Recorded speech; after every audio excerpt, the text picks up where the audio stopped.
Bienvenue sur CTV, votre chaîne d'actualité pour des reportages complets et captivants qui vous plongent au cœur des événements les plus marquants au Cameroun. Aujourd'hui, nous vous emmenons dans la région de l'Ouest, où une tragédie écologique s'est récemment produite. La falaise de Tchang, habituellement sereine, est devenue le théâtre d'un glissement de terrain dévastateur. Des familles désespérées attendent des nouvelles de leurs proches disparus dans la catastrophe. À travers ce reportage, nous allons explorer les faits, les réactions, et les dilemmes que pose cette tragédie, tout en apportant un regard neutre et respectueux des faits.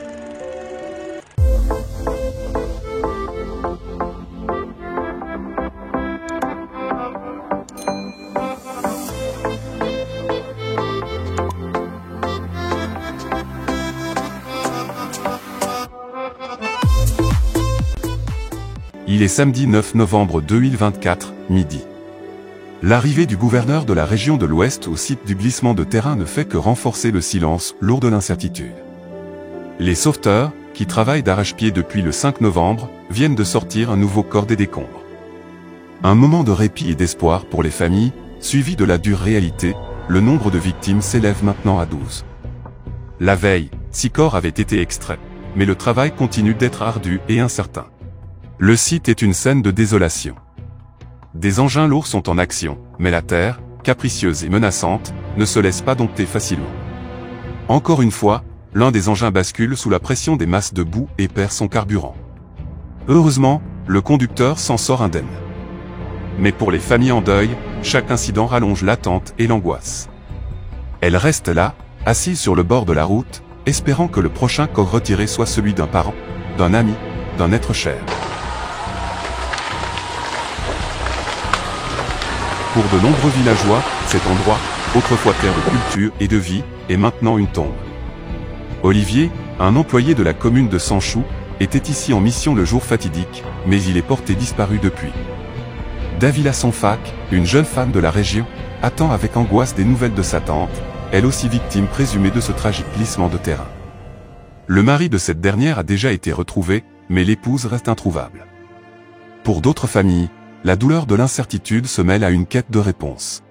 Cependant, un sentiment de frustration grandit parmi les familles présentes. Elles déplorent la lenteur des fouilles et la méthode employée. Certaines familles suggèrent même que l'administration devrait impliquer davantage les populations locales pour accélérer les recherches. Une voix de la foule s'élève, pleine de détresse et de reproches, évoquant les profondeurs des bas-fonds environnants qui n'ont pas encore été suffisamment explorés. Les familles des victimes ne sont pas seules à exprimer des doutes. Un géologue de l'université de Tchang, le professeur Kagou, analyse la situation et partage ses observations. Selon lui, la nature de ce glissement de terrain est complexe. Il évoque une falaise naturellement instable, aggravée par l'érosion et les infiltrations d'eau. Les signes avant-coureurs étaient là, notamment de petites chutes de rochers et des craquements inquiétants. Pour lui, la meilleure option serait de prendre le temps d'étudier le site en profondeur avant de rétablir la circulation. En attendant, les autorités publiques, dont le gouverneur, essaient de rassurer. Une mission gouvernementale a été dépêchée pour mener des études géotechniques. Les espoirs se tournent vers la possibilité d'ouvrir une voie de contournement pour les véhicules légers, mais cette promesse reste lointaine et incertaine. Parmi les nombreux témoins et acteurs de la tragédie, certains pointent du doigt les habitudes culturelles et sociales qui auraient aggravé la situation. Sur cette route, le désordre est roi. Voitures, motos et piétons partagent l'espace de façon anarchique. Lors des premiers instants de la catastrophe, certains ont tenté de traverser, malgré le danger, provoquant des embouteillages et exposant d'autres au risque de s'enliser. Pour beaucoup, l'instinct de survie a pris le dessus, tandis que d'autres, fascinés par le drame, se sont arrêtés pour filmer la scène, des directs en plein chaos, transformant la tragédie en un spectacle pour les réseaux sociaux. Un silence accablant règne du côté des autorités techniques, pas de déclaration du délégué régional des travaux publics de l'Ouest, ni de la direction de la protection civile.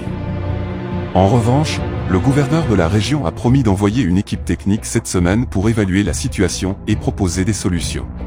Malgré cette promesse, l'indignation persiste.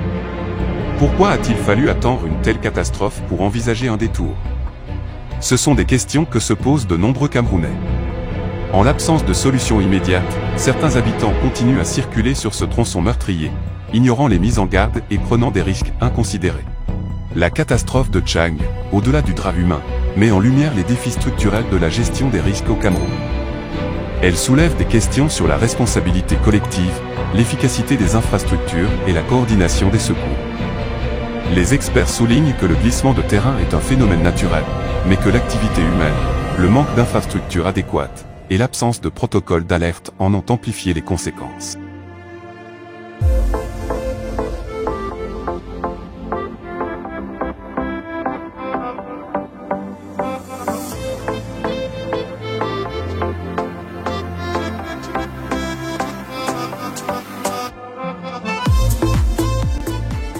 Le drame de Tchang est une leçon amère pour nous tous, un rappel que la sécurité de nos routes et de nos infrastructures est une responsabilité partagée.